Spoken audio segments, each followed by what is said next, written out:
नमस्कार दोस्तों, आप सभी का स्वागत है हमारे आदिसागर यूट्यूब चैनल में। श्री शिवाय नमस्तुभयम। दोस्तों, आप सभी लोग जानते हैं कि 2 अक्टूबर 2024 यानी बुधवार अमावस्या के दिन पितृपक्ष अमावस्या पड़ रही है दोस्तों। और यह वह बुधवार अमावस्या है जो पितृपक्ष महीने में पड़ने वाला सबसे बड़ा बुधवार अमावस्या है, क्योंकि यह पितृपक्ष महीने में पड़ रहा है। और आप सभी लोग जानते हैं कि पितृपक्ष का महीना 18 सितंबर से शुरू होकर 2 अक्टूबर तक चलेगा। गुरुजी ने कहा कि इस पितृपक्ष महीने का अपना एक अलग महत्व होता है। पितृपक्ष महीने में आपके पितर इस धरती पर आते हैं, और अगर हम उनको प्रसन्न करने के लिए कोई भी उपाय करते हैं तो वह आपसे प्रसन्न हो जाते हैं। तो दोस्तों, इस बुधवार अमावस्या के दिन आपको यह उपाय अवश्य ही करना चाहिए। और दोस्तों, आप सभी लोग जानते हो, पितृपक्ष महीने बुधवार अमावस्या का अगर सबसे बड़ा कोई उपाय है तो वह 2 चुटकी काला तिल वाला उपाय है। तो दोस्तों, इस पितृपक्ष महीने बुधवार अमावस्या के दिन आप लोगों को इस 2 चुटकी काला तिल वाला उपाय को जरूर करना है। बहुत सारे लोग होंगे जिन लोगों ने इस उपाय को ना किया हो, मतलब पूरा साल निकल गया, उन्होंने किसी भी दिन इस 2 चुटकी काला तिल वाला उपाय को ना किया हो। पर दोस्तों, आपके पास एक आखिरी मौका बचा हुआ है, जो कि 2 अक्टूबर पितृपक्ष महीने बुधवार अमावस्या के दिन है। तो इस दिन आप लोगों को इस वाले उपाय को जरूर कर लेना है, भले ही आपने पूरे साल भर इस उपाय को ना किया हो। पर अगर आपने इस श्राद्ध पक्ष महीने की पितृपक्ष महीने बुधवार अमावस्या के दिन अगर इस वाले उपाय को कर लिया, तो आपको इस उपाय को करने का वह फल मिलेगा जिसकी आपने कभी कल्पना भी नहीं करी होगी। इसीलिए आप लोग इस वाले उपाय को एक बार जरूर कर लेना, ताकि आप लोगों के हाथ से यह मौका न जा सके और आपको इस उपाय को करने का फल मिल सके। दोस्तों, यह उपाय पंडित जी ने अपनी अभी की ही शिव महापुराण की कथा में बताया है, जिस उपाय को आज हम आपको बहुत अच्छे से समझाने वाले हैं। इस वीडियो को देखने के बाद इस उपाय को समझने के लिए आपको कोई और वीडियो को देखने की जरूरत नहीं पड़ेगी। तो चलिए दोस्तों, उपाय को शुरू करते हैं।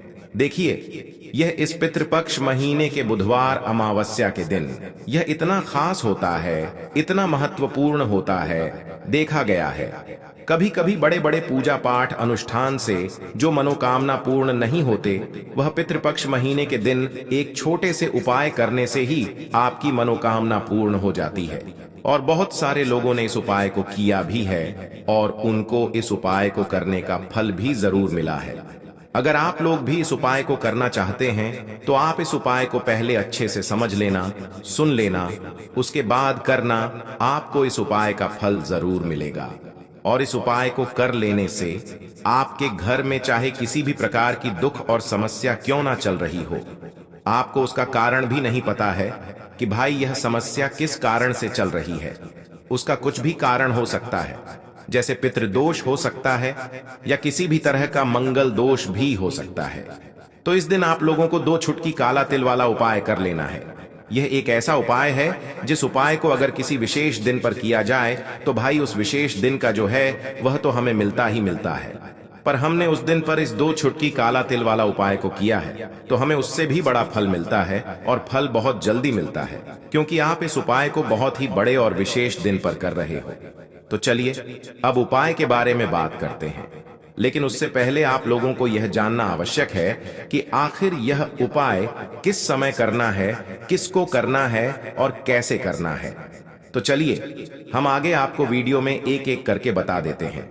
लेकिन उससे पहले अगर आप लोग हमारे चैनल पर नए हैं तो हमारे चैनल को सब्सक्राइब कर लेना, और इस वीडियो को लाइक करके कमेंट बॉक्स में श्री नमस्तुभयम ओम नमः शिवाय जरूर टाइप कर देना। तो दोस्तों, इस 2 चुटकी काला तिल वाला उपाय को हमें इस पितृपक्ष महीने के बुधवार अमावस्या के दिन कैसे करना है, किसको करना है, किस समय करना है और कहां पर करना है, ये सारे सवालों के जवाब आपको इस वीडियो में मिल जाएंगे।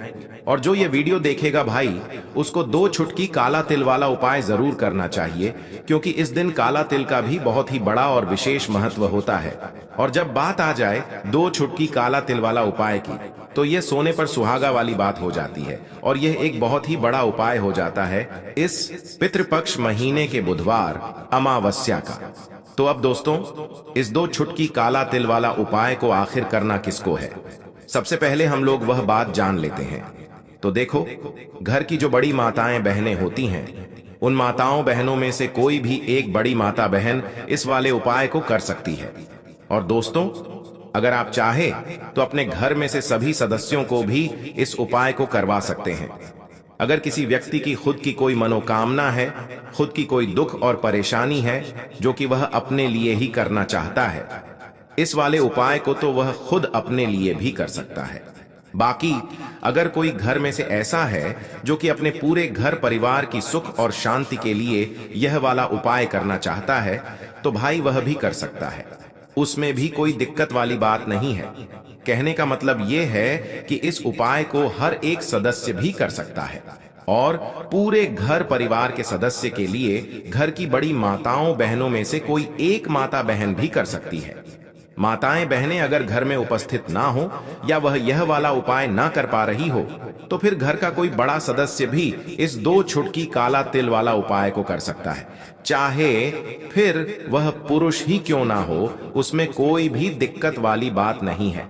उसके बाद में दोस्तों, जो अगला प्रश्न निकल कर आता है वह यह आता है इस उपाय को लेकर कि आखिर इस उपाय को हमें किस समय करना है, सुबह के समय करना है कि शाम के समय करना है। तो देखो, इस वाले उपाय को आप लोग सुबह के समय भी कर सकते हो और शाम के समय प्रदोष काल में भी कर सकते हो। अब अगर आप पूछो कि भाई साहब, सबसे उत्तम समय कौन सा रहेगा इस 2 छुटकी काला तिलवा उपाय को करने का, तो हम आपसे बस यही कहेंगे कि इस उपाय को आप सुबह के समय करेंगे तो ज्यादा बेहतर होगा। बाकी अगर शाम के समय भी करेंगे तो भी अच्छा होगा, उसमें कोई भी दिक्कत वाली बात नहीं है।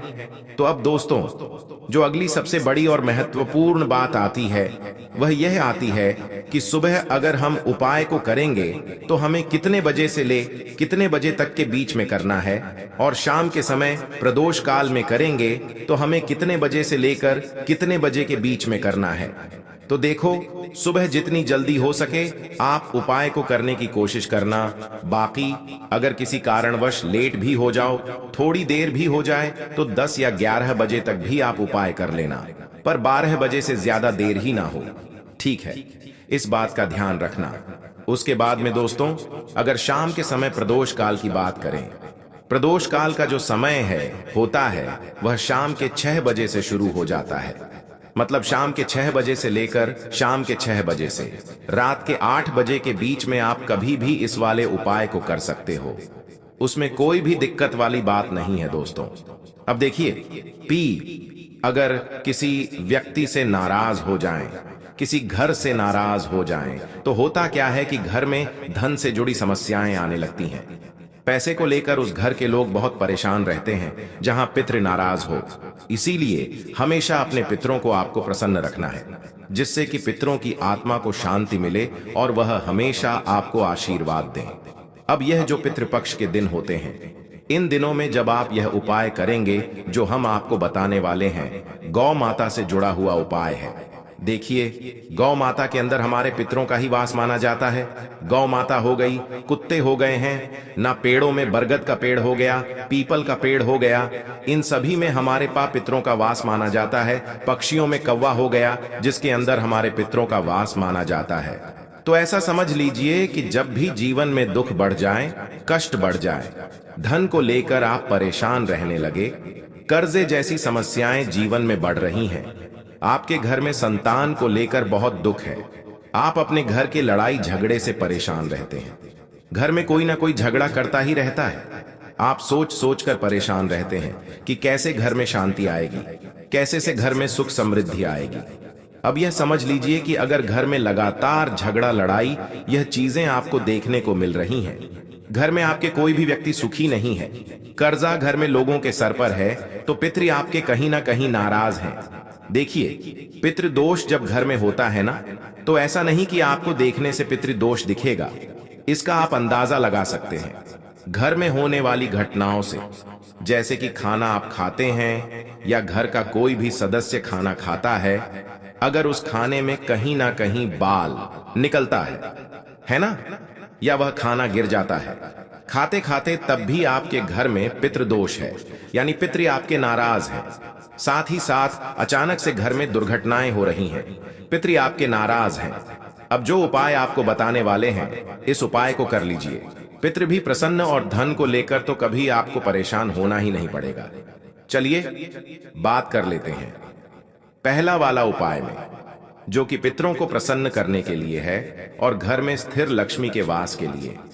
मतलब कभी आपके घर में ऐसा नहीं होगा कि आज पैसा आ रहा है और कल पैसा नहीं आ रहा है।